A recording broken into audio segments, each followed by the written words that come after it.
First of all, thank you all for your questions on my question and answer page, video. I've done that. Basically, I've done the first part of that anyway. Please do keep sending in questions. I'm just in the process of editing the video. It's quite a long one. It was about 30 minutes long, so just a question of editing it now. I've got the first part done, the first 10 minutes, but I want to do it all, post it all in one day if I can. So. It might be a while till that comes out, but I've answered all your questions and I really appreciated them, and please keep them coming. So what I thought I'd do in the meantime was get a review out there, because apart from some of the joint reviews I've been doing with Koopy and that one Iron Man review, I've kind of been a bit lack on my reviews lately. So I saw a film the other day and I thought I'd review it, and it was Rec 2, which is a sequel to Rec, which was I believe it's Spanish horror movie, which I also reviewed here when it was out, when I saw it.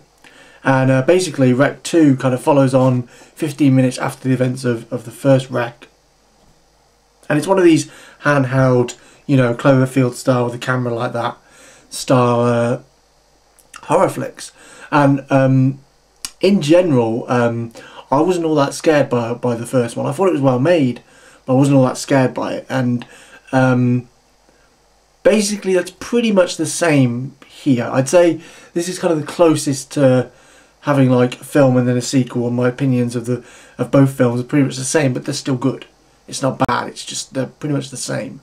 I don't mean that by the content, but I just mean, sometimes the content, but I just mean my opinions of it. So yeah, basically, 15 minutes after the events of the first one, the SWAT team go into the building that's been infested by kind of zombie type infected people. Basically, you have the SWAT team. You have in total you have 3 different cameras. First it's the SWAT team, not including the inbuilt cameras on their head that it sometimes on their helmets that it sometimes goes into. Then you have this group of young kids. I don't know how old they are, maybe 17, something like that. No, maybe a bit younger, and they're kind of living in the building opposite where this event's happening, and what are they doing? They're busy they're putting fireworks on a blow up doll to see if it would fly or something, and then they see this and then they find a way into this quarantined area. Then you get their camera shot.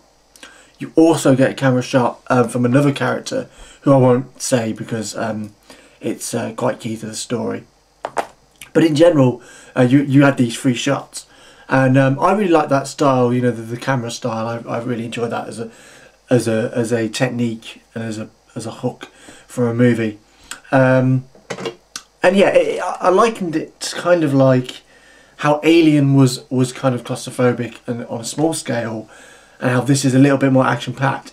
But it's not as much as I thought it was going to be, given the SWAT element. There's still good moments, and what's really good, I think this would make a really good video game, because the narrative is quite strong. And of course the setting, the zombies and all that. But basically the narrative is that this guy, basically this girl had a demonic possession, and then he tries to get her blood, and they tried to sample that, and they kind of kept their workshop within this flat. And obviously when this whole thing broke out, each person in that flat was getting infected.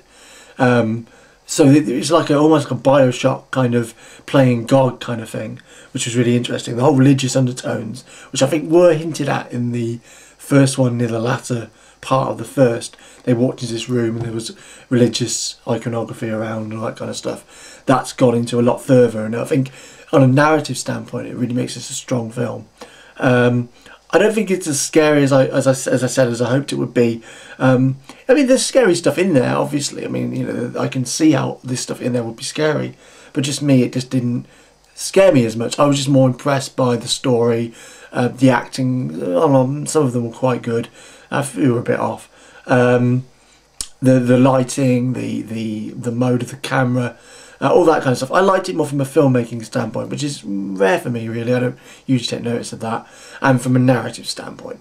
In terms of being a horror, for me, it didn't really scare me, but I liked the setting, I liked the idea, so that was all great. So actually, I would go as far to say, I'm going to count it as 2010. It was actually 2009 in Spain and other countries, but in the UK it was 2010, and it sometimes I let it fly, but it's like late 2010, like just a week ago or something. So not late, but mid. So I'm going to count it as 2010, and as 2010, it's probably my second favourite movie of the year, next to Cemetery Junction, which is currently at the top, which I haven't done a review for either. I'm going to go for a stage where I'm going to get all the reviews I haven't done. I've got quite a few, and do them all. But yeah, so that's Rec 2, and I really recommend you check it out.